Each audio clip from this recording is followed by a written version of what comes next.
Welcome to another episode of The Brand Called You, a podcast and podcast show that brings you leadership lessons, knowledge, experience, and wisdom from thousands of successful individuals from around the world. I'm your host, Ashutosh Garg, and today I'm delighted to welcome a very, very accomplished professional from Norway, Siri Abrahamsen. Siri, welcome to the show. Thank you so much for inviting me. Thank you. Siri is an empathy trainer. She's a speaker and an author. She's the founder and CEO of World of Empathy, Gleding. She's been nominated the best public speaker in Norway in 2021. And Gleding has spread to be a movement across Norway. So, Siri, before we talk about empathy, tell me about your own journey. Wow. Yes, my journey has been quite lonely, I'd say. So my early years, I'm from a very nice family, but I struggled finding my place. I felt I was too much for the Norwegians. I had too much that I wanted to achieve, and I didn't really find any belonging with my peers.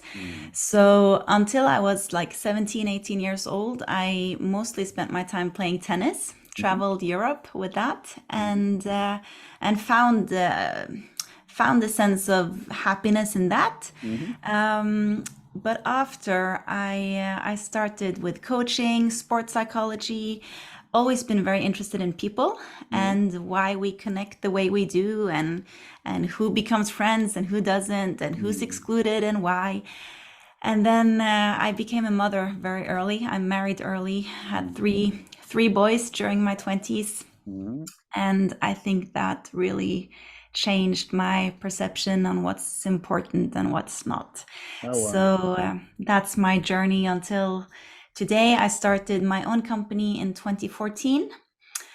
Started mostly with leadership and organizational development, and then tuned that more into the society development, children, and how we basically strategize and the systems we have for our everyday life. Oh, wonderful. Thank you for sharing your story. So, Siri, when we talk of empathy, you use a word called gleding. I hope I have the pronunciation right. Yes, it's What is the meaning of gleding? So gleding came as a new word when I asked my children, what's the opposite of bullying? So this was before school start, 8 years ago now. And I had been following this bullying topic for many, many years. Yeah. And I didn't really believe in the way we tried to prevent it. So I heard the politicians say on Norwegian television that we should start courses on bullying. And I thought, really? Is that what we want? Is that what we need? And then when I spoke with my boys and they came up with the word gleding, I thought, it's really important that our language creates associations to something we want to build. So bullying is about preventing something we shouldn't do. Gleding is about all the small things we can do for each other that creates belonging, a sense of worth, just being aware of the effect we have on the people around us. So that's where the word is from. Wow, what an amazing word, and something I have learned today in my conversation with you. So, Siri, you also do a lot of work in the area of empathy. Yes. Help me understand, for my viewers and listeners, how do you define empathy? How do I define? Well, empathy is about really trying to understand and feel and see the world from the other person's perspective. So it's both the being able to, but also being willing to give a little bit of yourself, your own opinions, and put that away and really care about the person in front of you or the people we want to have empathy with. And it's the opposite of judgment, right? It's this having an open mind. So that's how I define empathy. Very interesting. I'm going to come back to Gleding now. You state that joy is the opposite of bullying. Yes. And it's about creating good days that bring health and positive results. Yes. Uh, First, let's talk a little bit about bullying. When you talk bullying, are you referring to the bullying that happens in colleges and schools, or are you Yeah. talking of beyond that as well? Beyond that as well. And actually, yesterday I did some update on my research, and I was surprised to see that 1 billion children, that's 50% of the children in the world, Mhm. have the last year experienced some sort of violence. Wow. 1 billion. That's, to me, it was like mind blowing. And then I thought, we have all these challenges in the world and we have the sustainability goals, and sustainability goal number 17 is about collaboration. Mm. How on earth are we going to make that happen if we're not taking care of our children? So to me, it's really about the importance of when someone's being bullied, they lack the sense of worth. They don't feel important. They feel inferior.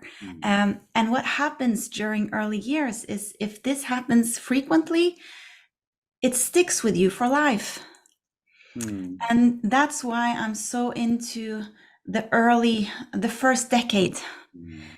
Because what happens there, you can see it with the most powerful people in the world today that are doing awful things.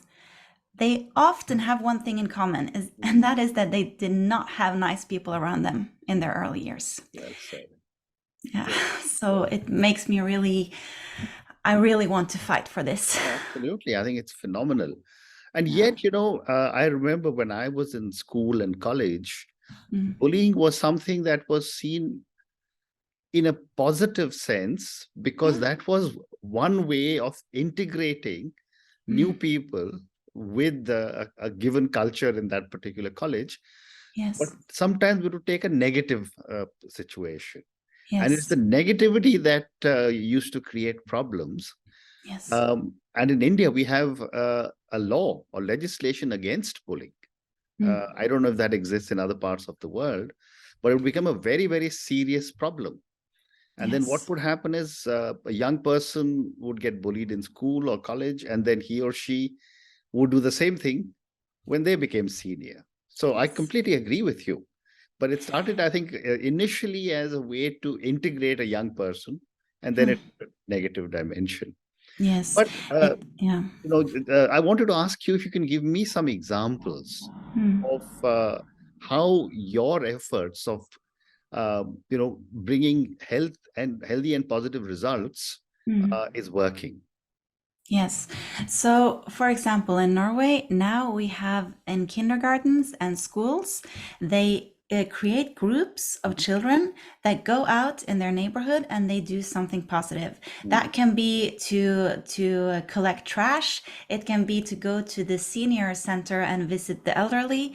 It can be going to a construction site and give a cup of coffee and a nice card to the people working there. So this is the movement where you can see that when people feel a community, a sense of belonging, it's also much easier to make a change in the world. Because when we're doing bad, it's very difficult to care about anything else. But the fact that children go out and they also learn by example, by action, they get the experience that, I have something valuable for others. There is something within me that is valuable, that can be used, which doesn't need to be something academic. It's just who you are as a human being. Well said. So I find that very meaningful, and I believe that academics is super important, but our children also needs to do something meaningful to see that, I'm worthy even before I'm a grown up. I'm worthy just by being me. Very well said. No, absolutely amazing.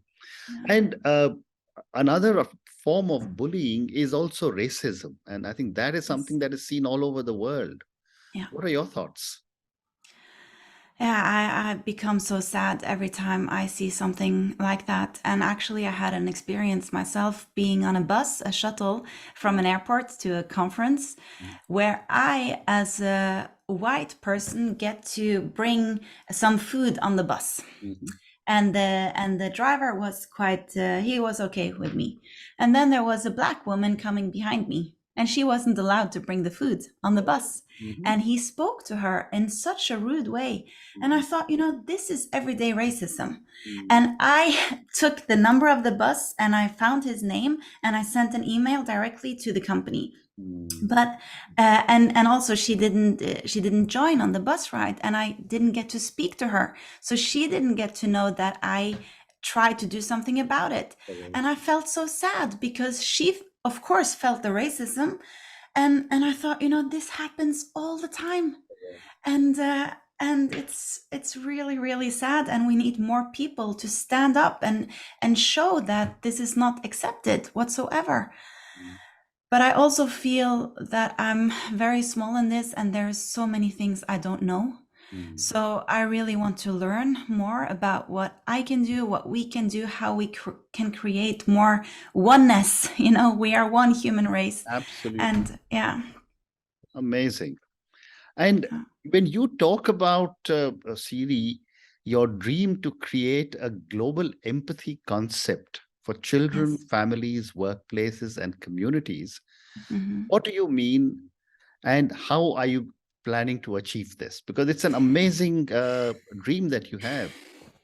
Yes, and I'm not doing it alone. There are so many people I'm who are sure. working for this. So, but I believe we have to look at the bigger picture. We have to acknowledge that how we treat the children is how the future generation, how our future will become. Correct. So that's why I'm writing children's books. Now they're being translated into English. I'm doing parenting courses. I'm trying to spread awareness about these things. And of course, there's UNICEF. There's so many great organizations. But I think we have to talk more about it. And from my perspective, working with leadership and organizational development, I felt that, this is important, but how we treat our families, how we show up with our children, that's actually where we have the biggest impact. So if we want to change the world, which many do, we have to start with our own home, with our own neighborhood, and see, how am I taking care of my loved ones? And then that will spread, and it will spread. But we can't forget our closest relationships and go to all these fancy conferences. We have to start where we are, with the parents in the schools of our children, get to know each other, speak to each other, and try to show empathy with the people just around us. Very interesting. And as we look at our world today, the world is getting increasingly more divided. Yes. How does one go about even starting to create empathy across borders? Yeah. Well, I think we have to talk more to each other, listen more. Yeah, maybe that's number one. We need to listen more. And I think social media and all of this fast, what can I say, fast influencers, we have to balance that out. I think we need more cross-cultural conversations, like having forums where we come together and find what we actually have in common, because that's a lot. And that's one of the things I'm working on with empathy. It's to take away all of these things that separates us. It's about finding common ground, finding our common needs, and showing that, when we talk about what's really valuable in our lives, it's very often the same. If we are from this religion, this country, we want to feel loved, we want to belong, we want to mean something to someone. And we can all connect to that. We all smile, we all cry. So I'm really working on finding the universal human needs and what we have in common. And I really believe that this is super important to avoid more polarization, because polarization and judgments, that's the opposite of bullying. The opposite of empathy. Well said. Yeah. And, you're doing so much work, and I'll come to your books, but you do so much work with children and, teaching them about empathy and bullying. How do you go about teaching empathy when it comes to children? Because sometimes children can be very, very direct. Mm. And that may not necessarily be empathetic. No. And this is key and super important, because children, they don't learn empathy by being taught empathy like a theory or a concept. They learn empathy by being met with empathy. So if children have loving role models, loving caretakers, they have caretakers who are able to keep their head calm and their hearts strong, then they can be present for them, teach children about needs, teach children about what happens if you do this, the other person will feel sad. If you take away that toy, the other person will feel this. We have to be more like mentors or coaches for them than judging them. Because when we judge the children, they don't learn anything. Correct. Except that shame or guilt, there's something wrong with them. So first of all, we as grown-ups need to be role models, and that's how they learn empathy. And they learn empathy by also having being able to speak about their emotions, because when humans understand their own emotions and how we react on things, that's the key to learning about other people's emotions and how they react. So it really starts here with us, not the children. Well said. And what, in your opinion, are some of the roadblocks to empathy? Oh yeah, there's so many, especially judgments, and also unconscious bias. And this is where I believe awareness is key, because it's very difficult to change the unconscious things. We can't change that. So the fact that we biologically believe that the people who look like us, that's our tribe. So that's a roadblock, right? So we need to open up our perspectives and identities as human beings. Who are we? Who am I a part? Who's my group? Who's my tribe? Is that the people who have the same skin color, same religion, same money on the bank account, or is that all kinds of people? So I really believe in the school of my youngest child now, there's 40% of the students are from other cultures. And I love that, because we need to mix from an early age. I think that's super important. So mixing, diversity, make that the normal, and then we will start to connect and see, okay, we are all one. Yeah. So that's a big roadblock. Absolutely. Separation. And one more question for empathy before I move to your books. And your last response gave me the cue for this, which is, how does culture impact empathy?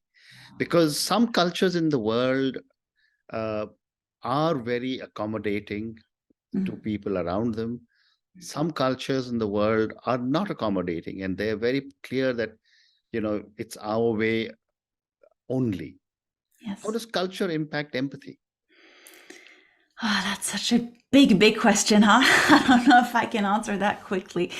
But what I find interesting is that I read a book called The Lonely Century. It's a great book, where they say that the cities where one makes most money, like Singapore, for example, people have started walking 20 to 30% faster just the last decade. Everything is quick and efficient. And I see that, the more the capitalism and it's making money, people don't have time for each other. And empathy requires time.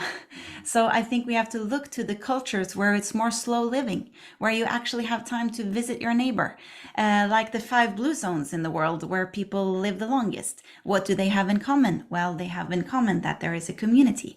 So, and where there's a community, there's always or somehow quite a lot of empathy. So I think cultures, and also, of course, it's about the safety and the trust in the culture. In Norway, we have quite a high trust indicator, and trust is the foundation for all of this. So we have to start with the trust to the politicians. Mm. You know, corruption is a major roadblock to trust, and how can you create empathy if you're not open to other people? So I think when it comes to culture, it's a lot about, do you trust your neighbor or not? Mm. And also, like, I mean, in the US, where you have a lot of guns Mhm. and all this gun violence, yeah, it's difficult. I agree. I Yeah, agree. yeah, So let's now move to your books. Tell me about your books. You did mention you write a lot for children, yes. but what got you writing, and what are some of the hypotheses that you focus on for your books? So the children, I have two books for grown-ups, and I have 7 children's books. So the children's books are really about, my mission with them Mm. is that the children who are reading these books, they feel that they're not alone. Mm.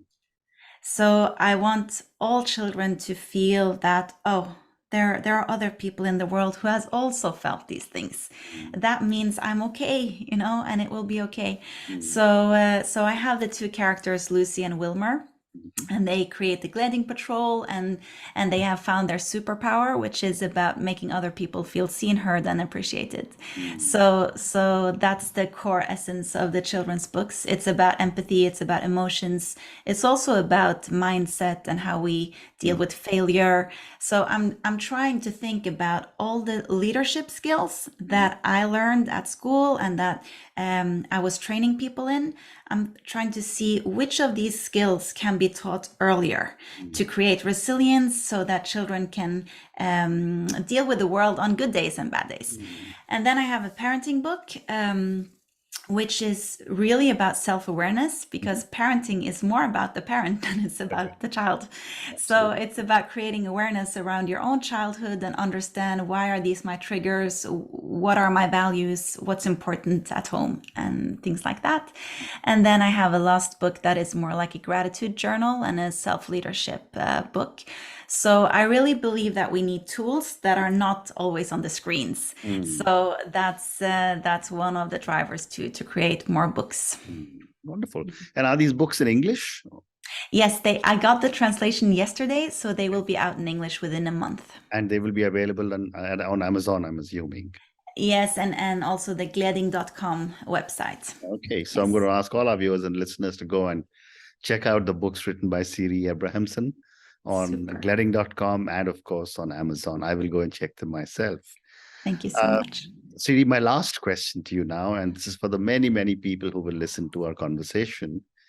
Based on your amazing understanding of empathy, of Gleding, about bullying, about children, what would you say are 3 lessons you would want our viewers and listeners to take away from your own learnings and from our conversation? Well, first of all, I think curiosity Mm. to oneself, to create this self-awareness. That's where everything starts. Yeah. And not being judgmental towards oneself, but just being curious. Why am I like this? What can I learn from this situation? I think that's number 1. Number 2 is to acknowledge that everyone has a struggle.